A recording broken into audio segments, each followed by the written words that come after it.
Good morning. I call this meeting to order of the Chicago Metropolitan Agency for Planning.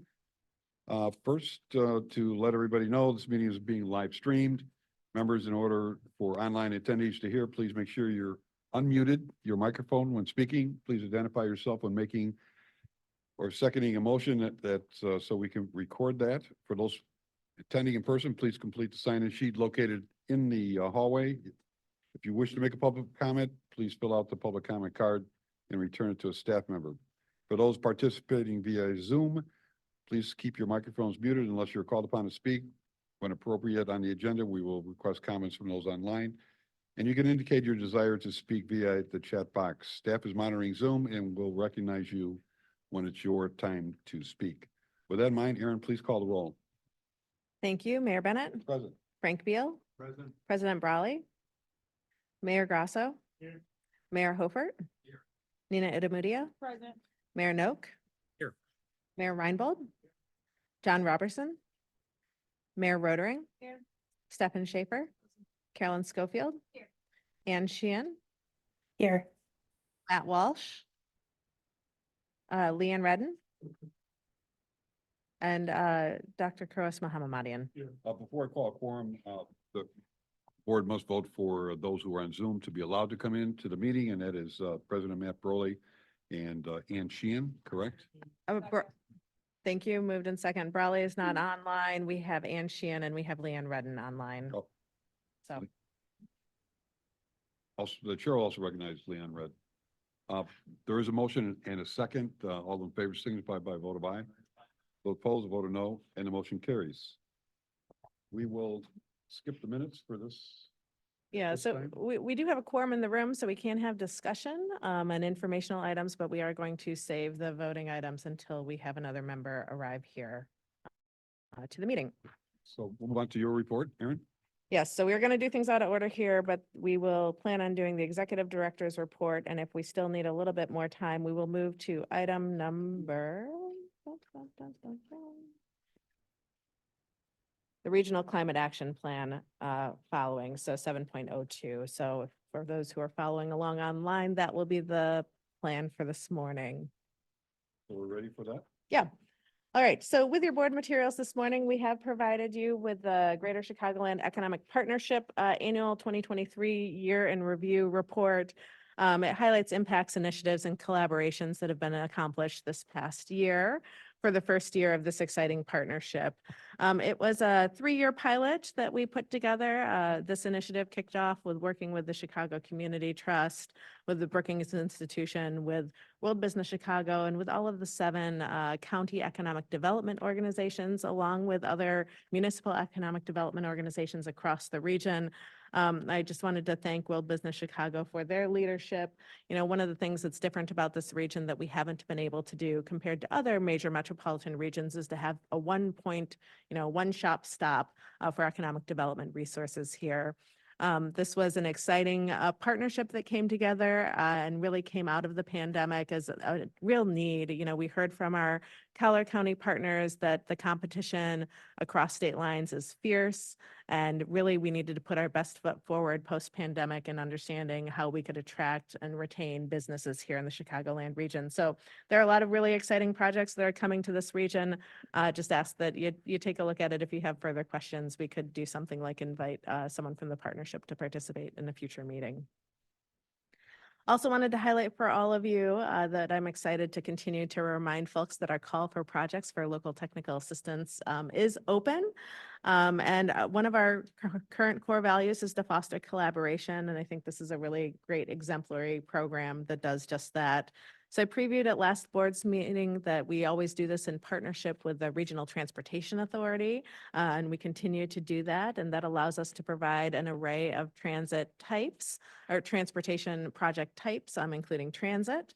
So if interested communities, if you know of interested communities, they should apply soon. The application process closes on Friday, March 22nd. You know, the types of projects that can be done under this work are things like planning for major capital projects, really strengthening transportation connections, making it easier and safer for residents to navigate the region. So thinking about safety improvements and how you do that pre-planning work. But right now, we are working on a number of plans. I just wanted to highlight a couple that are underway at the moment here. We've got the Dixmoor Capital Improvement Plan. We're working with Calumet City on a sub-area plan. We recently completed a pavement management plan in Diamond, Illinois. And then also have been working with Chinatown on a project that we call Next. And so this next series of projects is an eligible category for communities to apply for. It's specifically for communities that have a plan and just have had trouble getting the implementation started. And our team really will come in and help focus on that implementation, figuring out how we can help them in those execution activities. So if you have any questions, you're welcome to reach out to myself or any of the staff about that program and process. We're looking forward to a robust number of applications again this year. And just thanks again to RTA for this year. They're hosting the application online and their staff are dealing with sort of the application process. So we've done it in the past. You're doing it now, Leanne. So thanks to your team on that. Also wanted to share with you all that we are kicking off a pilot household travel survey. So one of our responsibilities as the Metropolitan Planning Organization is to maintain travel information about the region and be able to use that to do travel demand modeling, really understanding where people move when projects come are proposed, what might that do to the region and how can we address congestion.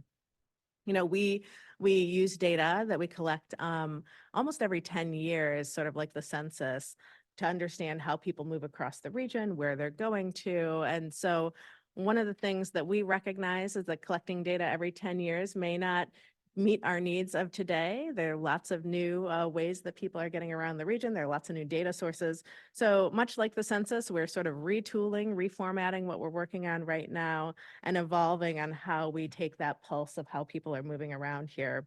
So this April, we're going to do a small pilot project for our next household travel survey to really make sure the mechanics of the tool are working well for us.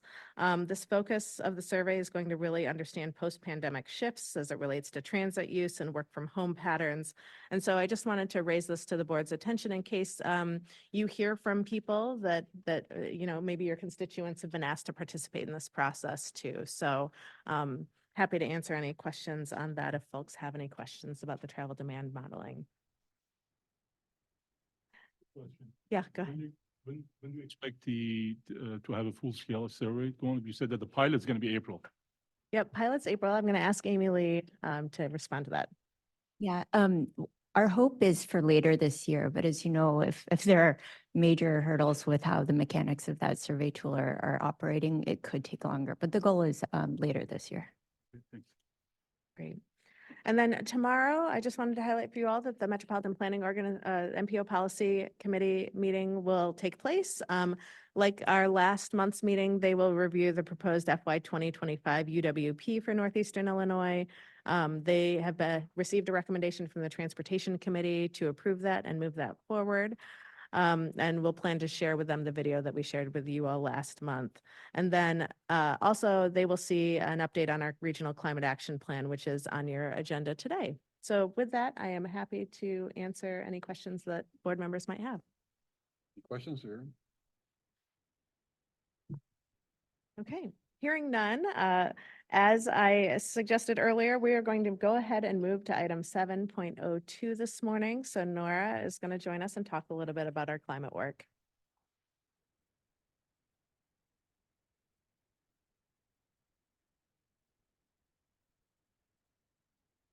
All person. All right, good morning, everybody. For those of you who don't know me, my name is Nora Beck. I'm a principal policy analyst in the Regional Policy and Implementation Division. Over the past year, I've been working to help the agency map out our short and medium-term climate mitigation projects and wanted to provide you with an update on our climate action work. In our FY25 work plan, you see a lot of climate-related work, and I wanted to take a moment on what's motivating us in this. Louder, closer. Okay, that's better. Okay. All right, we could advance a couple of slides here. So in our FY25 work plan, we have a lot of climate-related work. Wanted to take a moment on why that is. Just a couple more slides, Jenny. There we go. Okay. So first, the federal government has made net zero greenhouse gas emission commitments And we know that these are going to begin to require metropolitan planning organizations to elevate climate action in our work. And first on that docket is a new federal performance measure to set declining targets for greenhouse gas emissions on the national highway system. And I'll provide an overview of this measure and our response to it in a moment. And then second, there are huge opportunities available right now to tackle climate action and reap co-benefits. So the Inflation Reduction Act offers funding, programs, and incentives to accelerate this transition to a clean energy economy. Analysts have estimated that the Inflation Reduction Act could reduce US emissions by 40% by 2030. And it's critical that we harness these investments regionally to not only reduce our own emissions, but improve our quality of life and advance other goals. So the bulk of my presentation will focus on how we are working with our partners and to position the region to do just that. But first, let's cover this new federal performance measure. The US DOT recently finalized a rule that adds this another federal performance measure to the 17 CMAP already has. As you know, our existing federal performance measures address asset conditions, system performance, and safety on our roadway and transit systems. The new GHG measure will require states and MPOs to set declining targets for greenhouse gas emissions on the national highway system relative to 2022. Just to note, the national highway system includes arterials and other large streets, plus intermodal and transit connectors. And it represents about 75% of the vehicle miles traveled that we have in CMAP's travel demand model, so a significant chunk. IDOT has already set this target in accordance with the new rule. At the beginning of February, they established a target of 2.6% reduction from 2022 to 2026 for tailpipe CO2 emissions on the national highway system. We here at CMAP have 6 months to adopt targets, and we actually have to set 3 targets based on a few different geographies that are listed on the slide. And there are no direct penalties for failure to meet these targets. CMAP aims to to propose a set of targets at your June board meeting and at the June MPO policy committee meeting. In order to do that, we have to next slide actually, we have to set,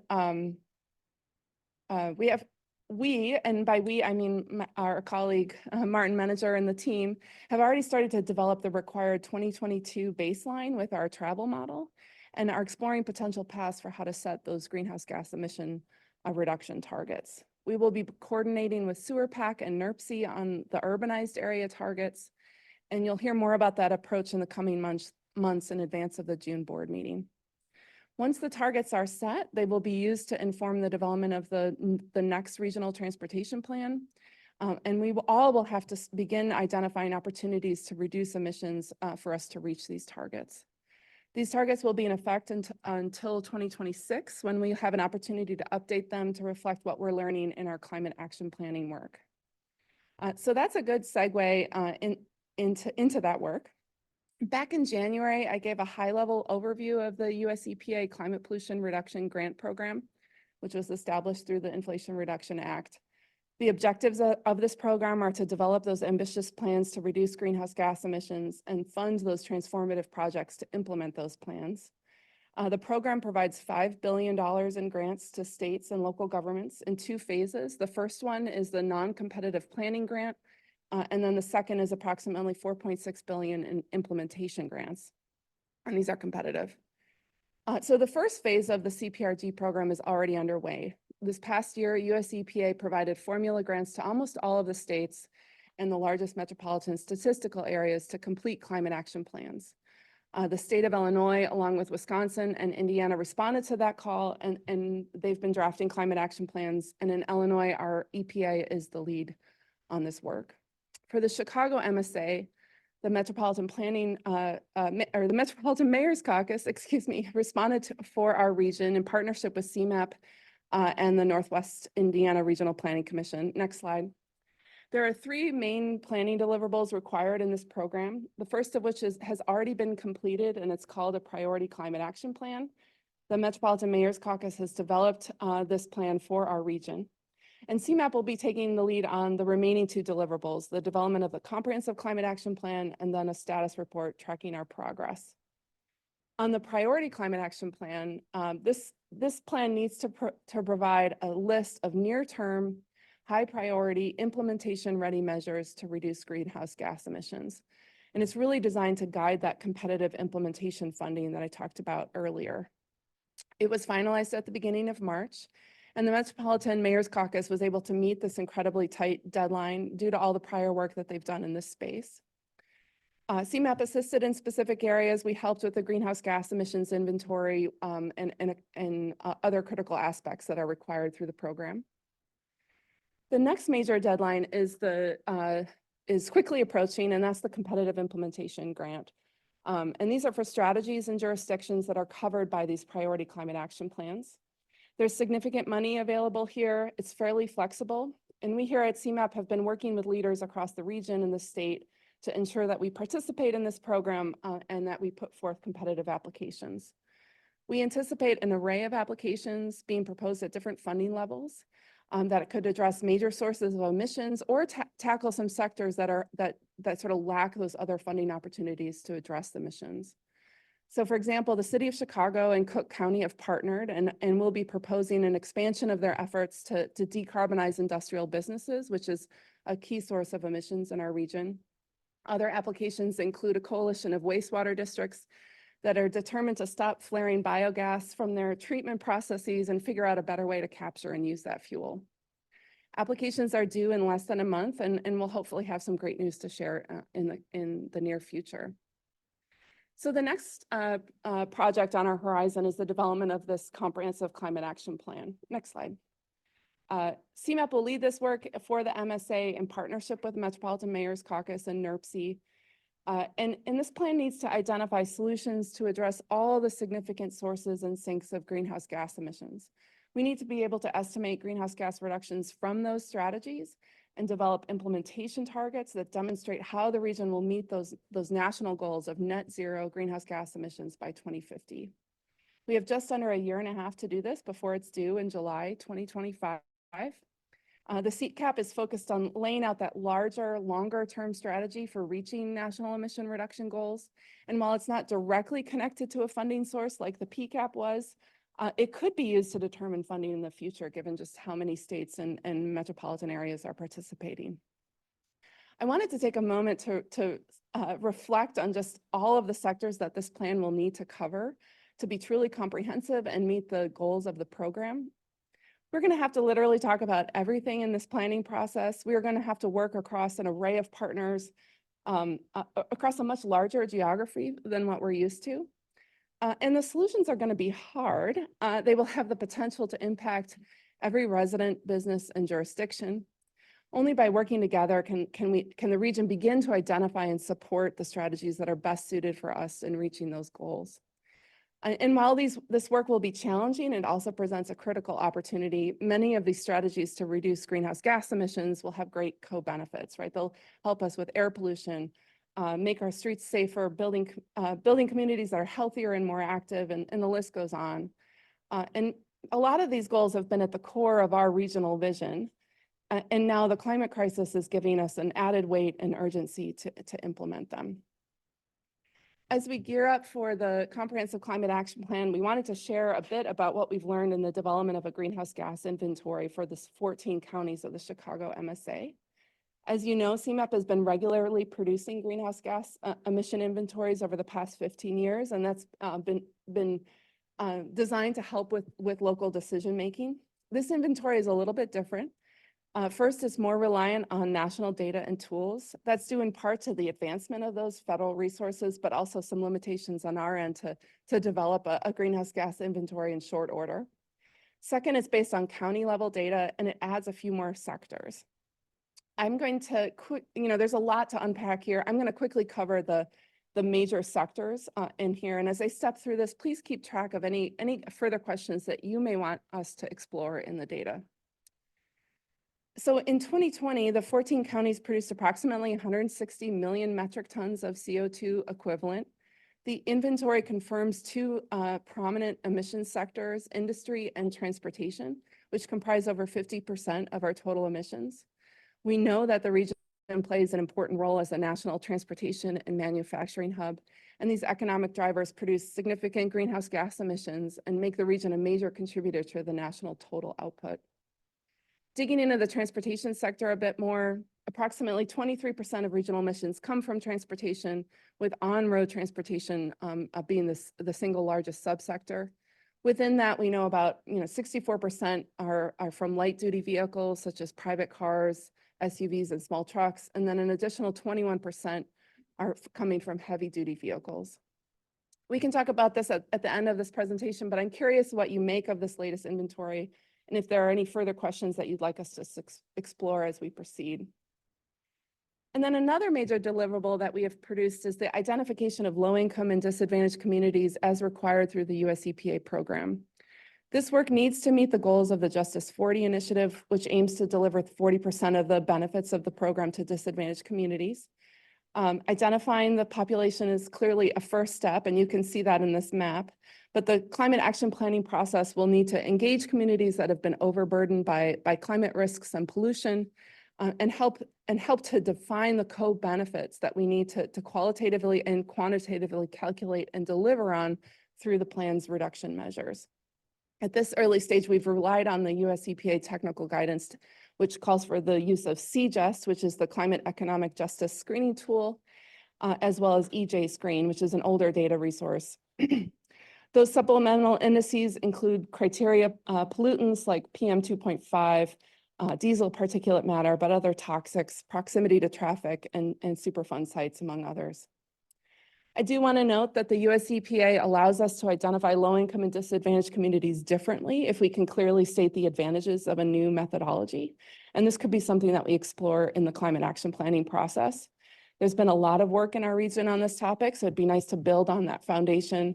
I want to reiterate here, it's not just about identifying the population. The plan includes steps to analyze the co-benefits of our draft reduction measures to better refine our climate policy and delivering on the intent of Justice 40.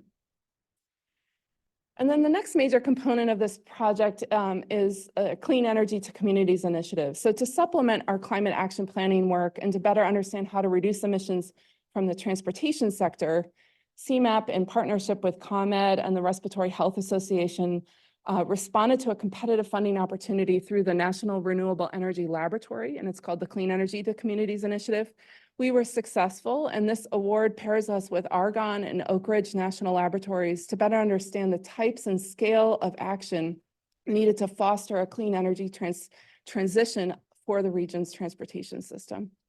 So historically, transportation planners and energy planners have worked in separate spaces. But with vehicle electrification, we need to start understanding the long-term needs and challenges of each other's system as we work towards a common goal of net zero greenhouse gas emissions. So this project will explore strategies such as system-wide vehicle electrification, mode shift, and other operational changes to harness efficiencies. And it seeks to better define not only the potential solutions, but also their costs and benefits to allow for more informed decision-making as we work in climate action. So in the coming years, we're going to be tackling some big questions, and it's wonderful to have Argonne and Oak Ridge at our side. So thanks again for your time. I hope I have provided you with a solid understanding of our next steps in climate action planning, including the establishing of that federal GHG performance measure, and then our upcoming work on the comprehensive climate action plan. I'm looking forward to working with you in this, and I'm super curious about your reactions to this content. So where does this line up with your concerns and the opportunities that you are seeing? What would be critical areas of work, or where are your priorities? And then I'm curious about the greenhouse gas inventory, and if you'd like us to dig into some more of that. So thank you. Nora, thank you. A couple questions I have. The data indicating 2020, is that pre-COVID as far as information? Yeah, so some of the information is pre-COVID. So we relied on the National Emissions Inventory, which is that national data set. The data vintage really is of array, because not every sector is reporting in the same frequency. So we had some initial concerns about using 2020, but when we looked into the data, it's really coming from a variety of different data sources and data years. So we're feeling confident about that. And it also allows us to continue to use that national data set to track progress consistently over this large geography. And the updated number or year would be in 2 years, 3 years, 4 years? Yeah, I think the next one it will be produced for 2023. And again, using a variety of different data years to build that national emissions inventory. And the second question is traditionally regarding auto emissions is that traditionally in the past, use public transportation, get cars off the road. Certainly with electrification now of vehicles, is that mind shift kind of switched as to, do we concentrate more on encouraging electric vehicles versus public transportation, although congestion is still congestion, so. Yeah, I mean, the overall reduction goal is very aggressive, right? It's going to take a variety of different strategies to hit these targets. And so mode shift is a critical component. It's especially effective in certain locations over others. So I really do think it's going to require an array of strategies that we already have been working to implement, and as well as others like electrification. Other questions? Mayor? So on the expressway, For the state of Illinois, yes. Mayor, would you mind using the microphone for the folks online? Thank you. sure, I want everybody to hear me. They said that for the state of Illinois, want to reduce 2.6%. Is that net of power plant emissions, or is that just, It's just the tailpipe CO2 emissions for the transportation sector. So it's based on fuel use. okay. And do they, so how do they measure? Just by fuel use, or do they measure it by, do they have, counters, air intake counters? I believe it's fuel use, but let me defer to Martin here. He can. That's right. answer that It's more just directly. fuel, basically gallons sold in the state. Okay. I'm not sure you actually get there just doing that, but, this is just me talking, but a lot of times we talk about electric cars like they're free of emissions, which everybody in this room knows they're not net of emissions Mhm. because the power is being produced somewhere else. Now, maybe it's more efficient at a power plant, maybe. I'm not sure that's ever been shown to me, but, so the automobile itself isn't producing any emissions, the electric cars, but they really are, when you think about that. If you ignore that piece, you're ignoring a big piece of it. I'm not saying this to you, I'm just saying this in general. I'll respond to that. So the state is following sort of what the federal standard for what the feds put out in a rule. And that told them they had to use fuel times VMT. When we look at it a little more comprehensively. We will have to follow the federal rule, but we are also doing work as part of the climate action plan that will look at all sectors. So we're going to be capturing all sectors as part of our work. But for this particular target setting exercise, there's a federal rule that requires it to do a specific way, looking at tailpipes. Okay. That's, I understand there's this, it's driven a certain direction, but if it was me, I would set up sensors, that are breathing the air along the expressway and see if that really does change. But like I said, it might clean up along the expressway, but maybe, in Zion or wherever the power plants are, it may get worse. So you get my point. I think it was my point too about a changing dynamic here of conversion to electric vehicles. There's a bigger picture, and I'm sure air emissions are still part of the study, are they not? Yeah, so the comprehensive climate action plan will need to cover all the sectors, and that includes the generation of electricity for our region. And you're right, EVs are more efficient than a fossil fuel vehicle, but they're only they're relying on a grid, and if the grid is dirty, then they're contributing to emissions. And so, yeah, that's part of our challenge before us of trying to figure out what is this timeline, what are the strategies that are needed to hit these national targets, and just sort of the array of challenges and the nuances of all of that. And to the mayor's point, the suggestion, or certainly the baseline would also be involved going back then to where the sources of the energy for an electrical vehicle. So you have multiple, whether that goes up, traffic or emissions goes down on the highway, goes up in a source of that energy is, I'm sure you will take that under consideration. Yeah, it's a complicated web. So we'll have We'll be tracking the emissions associated with the industrial sector. So that would include the production of an electric vehicle that occurs within the region.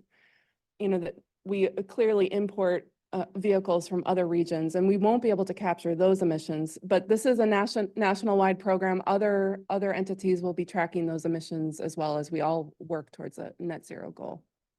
Mayor?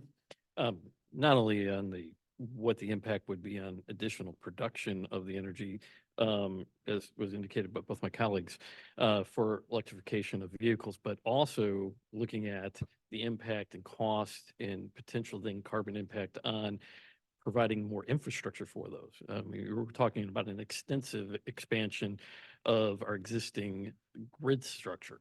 A lot of new facilities that have to be built along with that. So we need to be looking at that comprehensively.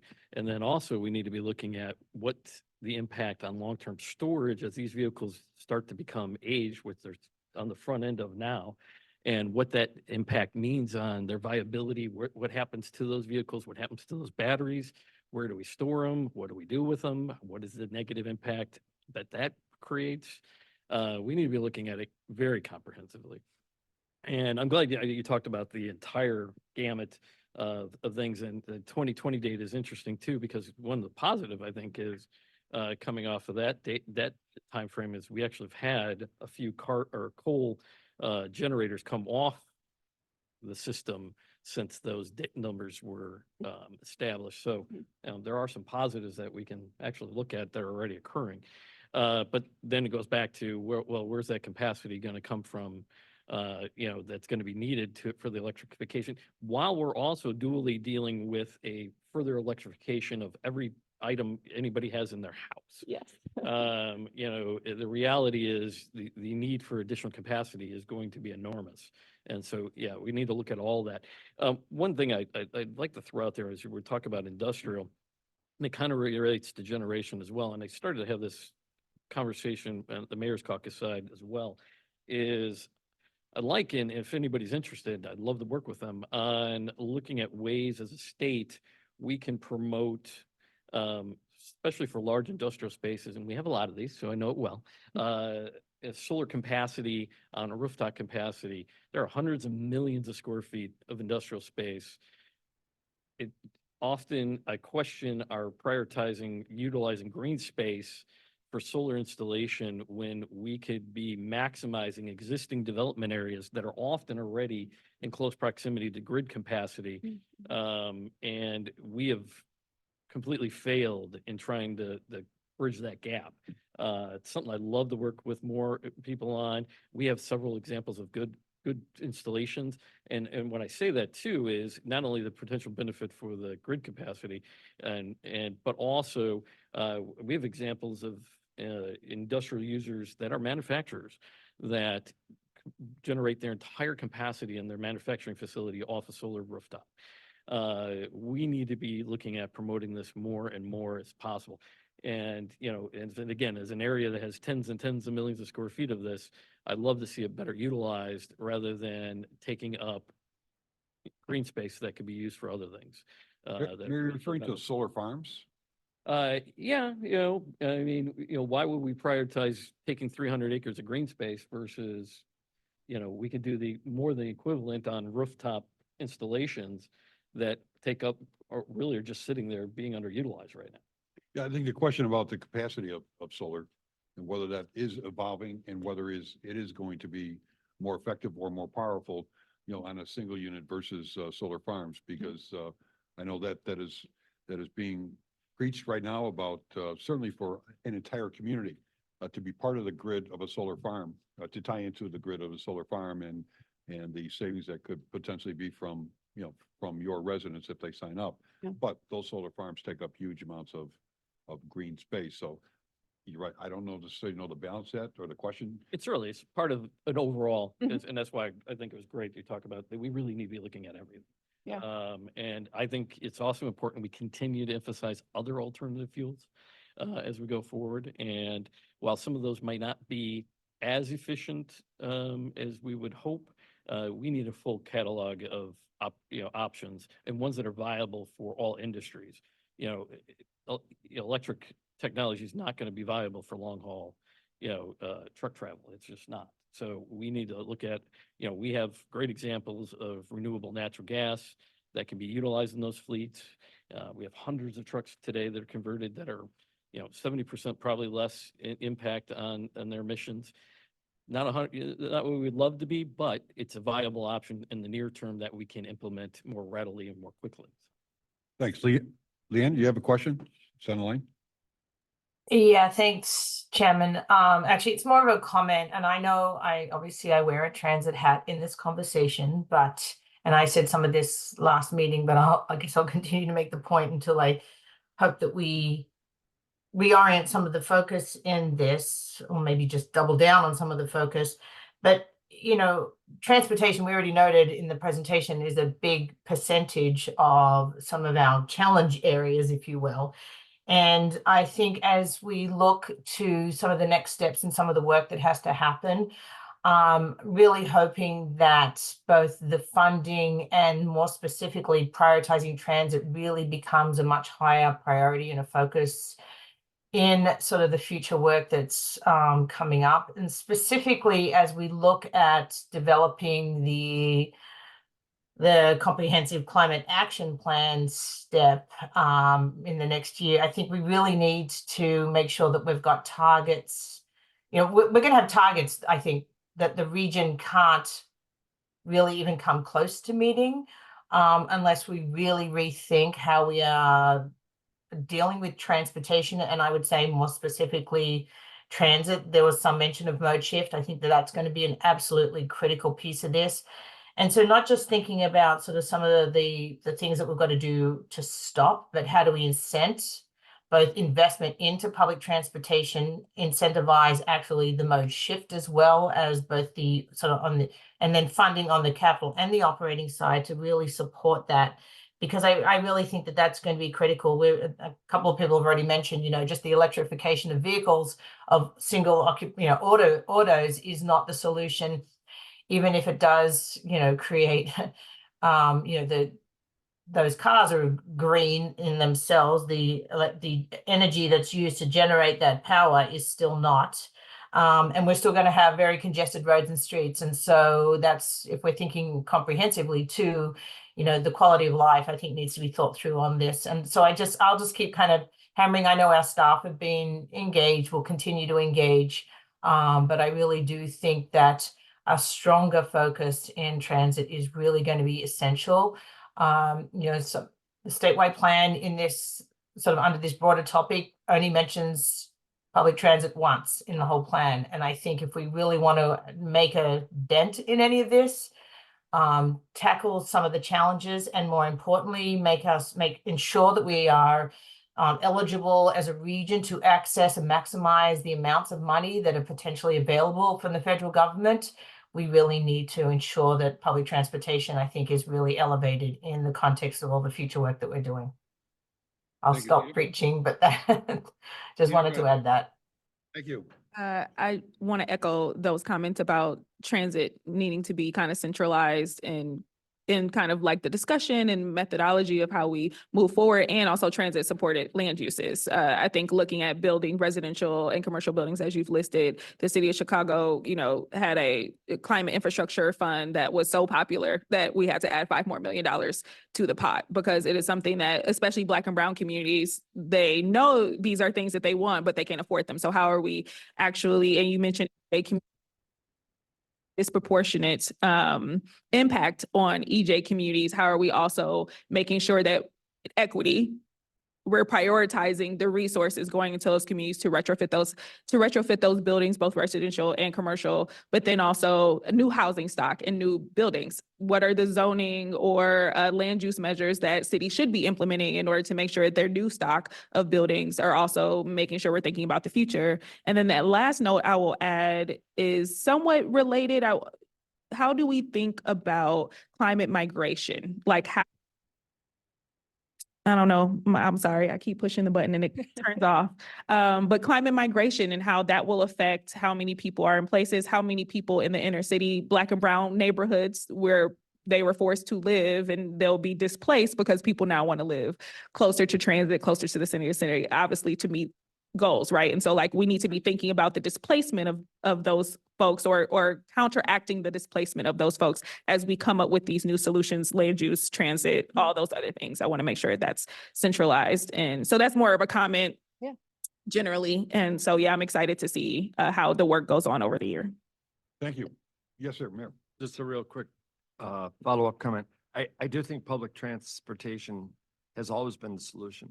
Even 100 years ago was the solution. But to your point, Mayor, I live in a 110-year-old house. Each room, when the house was built, had one outlet, 30 amp service to this house, right? It's pretty big, it's 2,500 square feet. So today, 200 amp probably, maybe is the standard, probably 300 amp is the standard.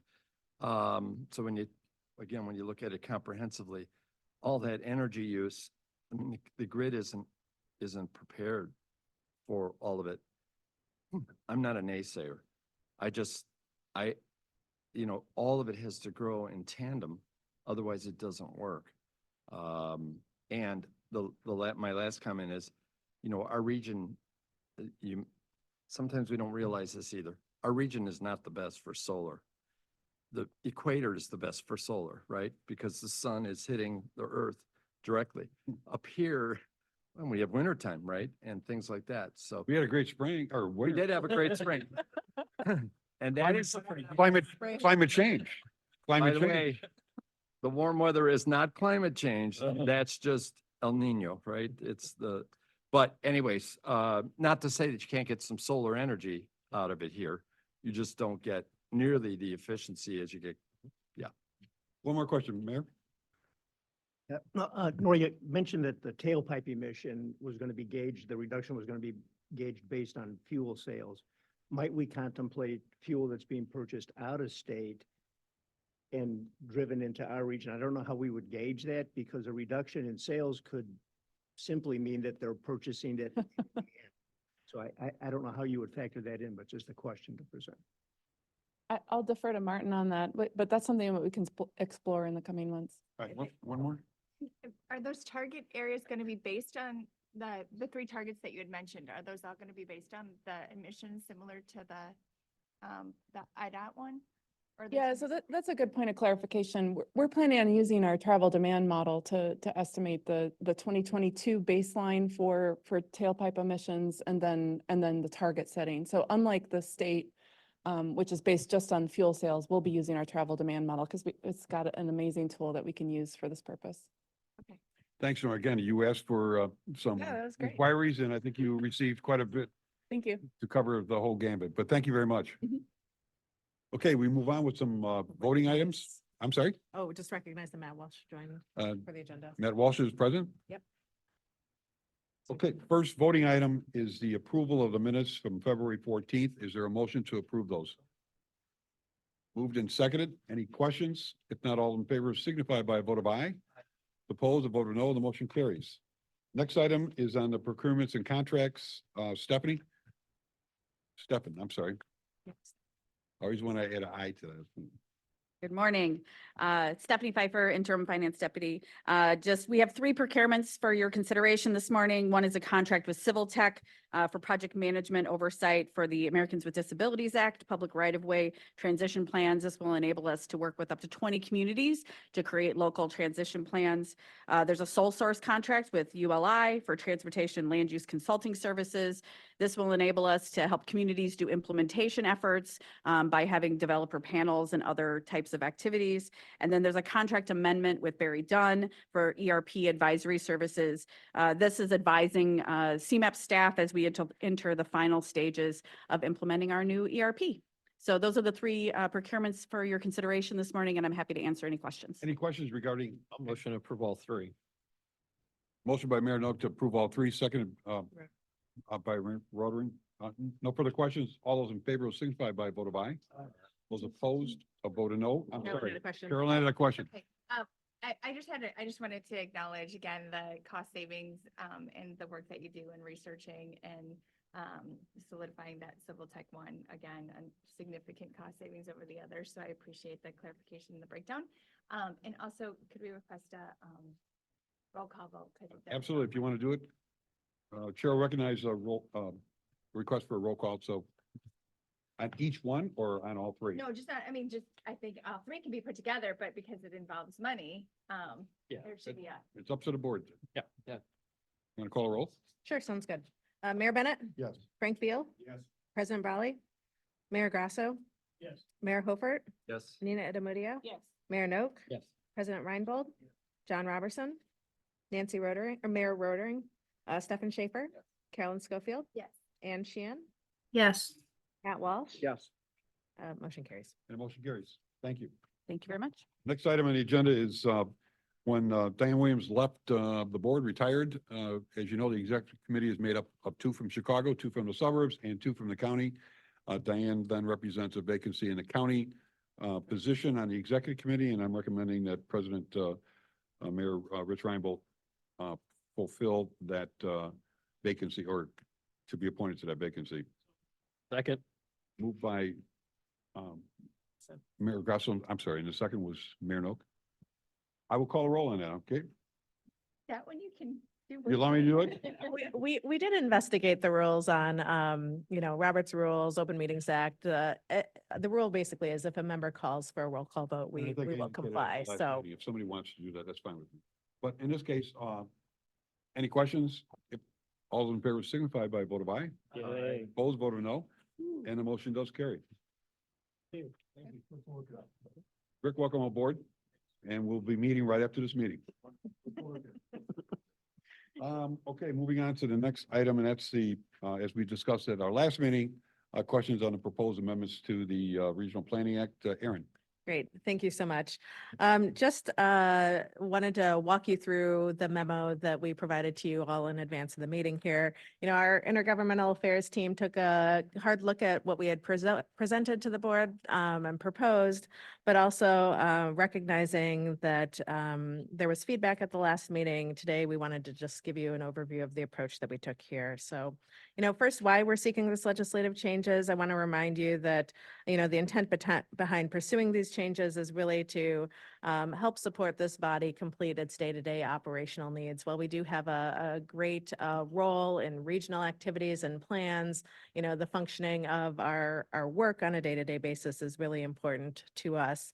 And that does improve grants and contracts that support agency programs, projects, and operations. So as you all know, much of our dollars are federal UWP dollars, Unified Work Program dollars. And when we're not able to meet and take action on moving and advancing contracts and grants and procurements, it really compresses the amount of time that we're able to spend these dollars, increasing our risk that we give these dollars back to the state. So additionally, in an effort to continue to diversify our funding, we've continued to seek external funding sources, and I estimate, our budget estimates that this year and our next year's budget, we have about $14 million in contracts for fiscal year 2025. I think one of the things that I really pay attention to is the expectations that our funders also place on us, whether it's a 12-month grant agreement or an 18-month grant agreement. That board action is just critical to us being able to expend these resources in a timely manner. So the memo outlines our current approach for what we had included in the legislation here, and 2 alternatives. So I'm just going to walk through what those are. So to keep the resources moving and maintaining that sort of clarity and regional buy-in for regional issues and issues of regional significance, we had proposed preserving the intent of the Regional Planning Act by making it clear that certain items would continue to be subject to that 4/5 affirmative vote of board members in office. Again, that includes budget, work plan, regional plan, annual federally funded programs, legislative agendas, and matters regarding the executive director, and that all other matters would be determined by a process set forth in the board's bylaws. I think the value in preserving the original intent of the Planning Act is really important. That supermajority is just very critical, I think, to our conception and our goals as an agency. But based on the discussion that we had, we think that there are a couple other ways for us to accomplish this. So you'll see that the first alternative expands the current approach, and it adds that the board's bylaws and resolutions that may come to the board as other items that would be continued to be subject to that 4/5 affirmative vote. We were trying to respond to the role of the board's bylaws and directing decision makings for the board. We also thought about this in another way, which really mirrors the language that's currently in the Regional Planning Act that says a concurrence of 4/5 of the board members is necessary for the board to take any action, but identifies 3 actions that would be newly subject to a simple majority action: action on contracts, grants, purchase agreements, well, and if I said 3, I meant 4, and meeting minutes, and removes the reference to the board's bylaws. So this approach would make clear the limited circumstances in which we are seeking that additional flexibility in order to keep our resources moving in a timely manner. One other note that we heard back from Senate leadership here is that we had proposed to strengthen the language around the funding and fulfilling the obligations of the Regional Planning Act, but there were some technical difficulties. So we do need to retain the original language in the statute regarding the funding for CMAP, which is in a separate section here. So I want to daylight that for you all. So at this point, I will stop and look forward to your feedback on the different approaches and how we should move forward. I just want to thank the staff for putting together these alternatives. We had a great conversation the other day. I think it was a good step back to have the opportunity to look at it, because there was a couple of different approaches, and I think we've had some great progress on the bylaw changes that'll actually help kind of bookend this and allow some of these things to occur more easily.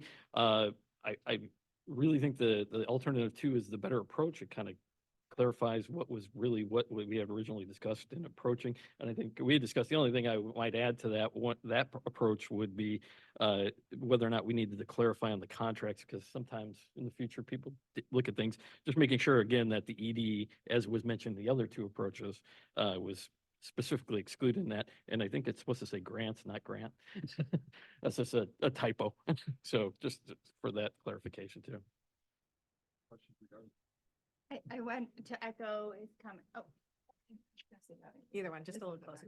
I just want to echo those comments, and I know that I too have been, fairly critical of the previous language, just in the sense of, I think it left holes in it for interpretation, which I support alternative 2, because I think that clarifies the exact areas, which would just be the simple majority, because I think keeping that 4/5 majority intact is really important for this board, given the third makeup of Collar, Cook, and City of Chicago, and it ensures that everyone is on board, that it's not just 2 of those entities that could have the overarching vote on that third one. So I appreciate the efforts. I do support that alternative 2, because I think as long as you're comfortable with it, Aaron, as well as allowing those decisions that need to be made if we are unable to meet and have a quorum of that 4/5, but also ensures that every area is still represented. So thank you. Other comments? So what, Oh, there's one other question? no, that is actually, I was going to say, what are you looking for here? Because And Leanne, I'm sorry, there is a question. Leanne? Actually, not so much a question, it's just a comment. I just want to thank staff for, again, putting this together.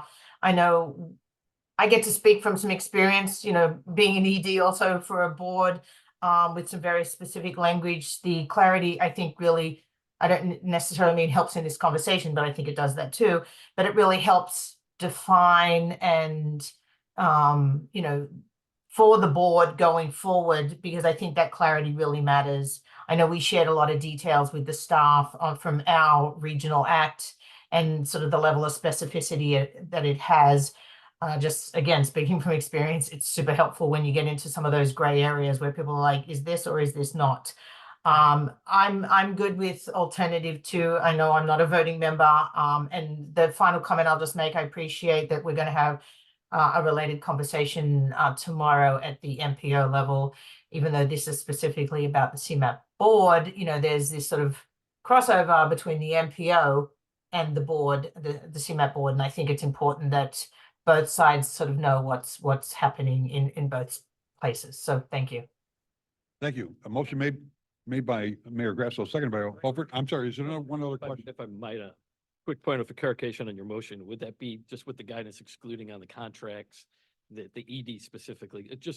We don't want to create a situation where somewhere down the line, 20 years, somebody tries to interpret that differently. So, Yeah, alternative with that guidance that The the mo- contract. the chair language- recognizes alternative two. And as far as there's attorneys, there's always going to be challenges, so. It's And it's not hard to add. and including the interpretations of executive laws, director right? contract. No offense to our counsel that are on the table here. Again, any, That we are moving forward with alternative two and excluding the executive director's contract. Correct. In the word contract, Yes. Fine. just guidance. I will call the roll on that. How's that? Okay. And Mayor Hopert, that was your recommendation to move forward? Yes. Second. Yes, a second, okay. Well, I think Yeah, I mean, that's why we're Mayor- asking Mayor- for Mayor Graf- clarification on that. The chair recognizes the motion in a second. Let's call the roll on that, please. All right, sounds good. Fine. Mayor Bennett? Yes. Frank Beal? Yes. President Brawley? Mayor Grasso? Yes. Mayor Hopert? Yes. Nina Adamudia? Yes. Mayor Noak? Yes. Mayor Reinbold? John Robertson? Mayor Rotering? Yes. Stefan Schaefer? Carolyn Schofield? Yes. Ann Sheehan? Yes. Matt Walsh? Yes. Motion carries. And the motion carries. On item two, which is a legislative package, is there an amendment to that? There is a presentation here. Laura is online. Is there an amendment to it? Did we have to vote on that? No, Okay. that is the last. Other than to vote. adjourn, but we don't need you for that. We're good. No problem. Okay. there. Thank you. Thank you. So we're turning it over to Laura to talk about the other two items under legislative updates.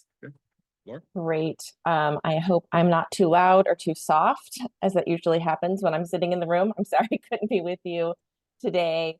There were two other items, again, that did not need to be voted on, but would love your input and discussion as we think about how we're having activities and conversations in Springfield this year. The first one, we just wanted to make sure that we shared with you again. This is information that we've had in the past. As in last year, we had filed a similar bill. A bill has been refiled this year that would appropriate $5 million to CMAP to carry out our broader scope of regional planning obligations that had been detailed in the state statute but never funded. This is things like housing, the climate work, economic development, and other work that complements our transportation work in order to be a comprehensive planning agency. But currently, we have to apply for grants to do this type of work because it is not funded through our MPO activities. So we have refiled that bill in order to seek $5 million to CMAP.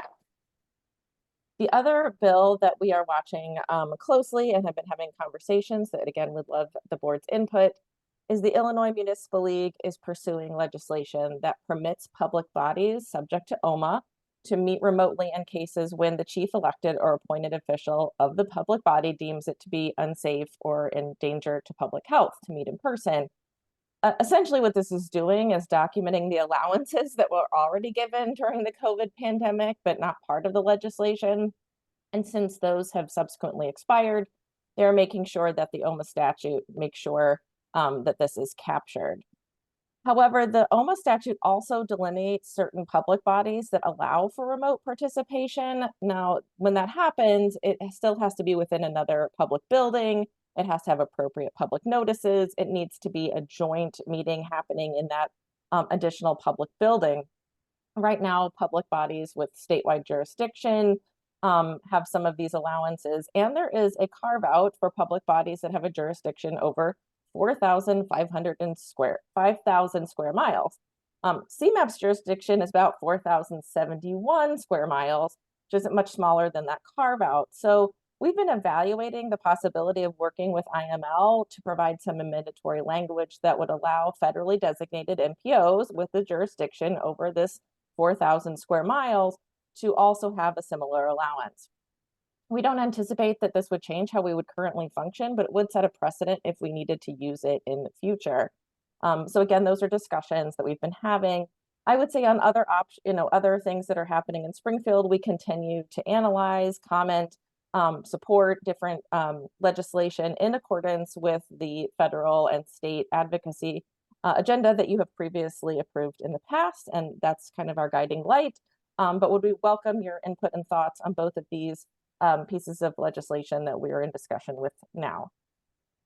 Thanks. Any comments, Mayor? Yeah, I think this is a very good approach. And I'll go even further, which is, while I support IML's approach, I think that there is legitimacy if the state legislature doesn't have the appetite to do this more comprehensively.